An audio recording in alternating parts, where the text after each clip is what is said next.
Hello বন্ধুরা। তো আজকে দুপুরে রান্না হচ্ছে এই মোরলা মাছের চচ্চড়ি হবে আর ব্রোকলি ভাজা হবে।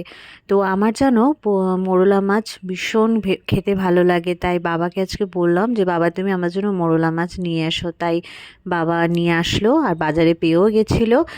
আর আজকে মোরলা মাছের ঝাল করে বানাবে, মাখা মাখা করে চচ্চড়ি আর কি। তো মা এখন মাছগুলো ভেজে নিচ্ছে আর মাই রান্না করছে। তো আমি ভাবলাম তোমাদের সাথে শেয়ার করি। তো মোরলা মাছটা আমার ভীষণ ভালো লাগে খেতে, আর বিশেষ করে শীতকালে ঝাল ঝাল করে খেতে ভীষণ ভালো লাগে। আর এদিকে ব্রোকলিটা পেঁয়াজ দিয়ে ভাজছে আর কি, ভাজা ভাজা হবে ওটাই। আর পাতলা করে মসুরির ডাল করেছে মা, আর কি লাগে, পুরো আজকে জমে যাবে।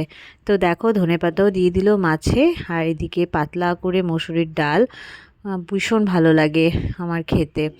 আর এদিকে ঝাল ঝাল করে মোরলা মাছের চচ্চড়ি, এদিকে ব্রোকলি ভাজা, এগুলোই আজকে আমাদের দুপুরের লাঞ্চ।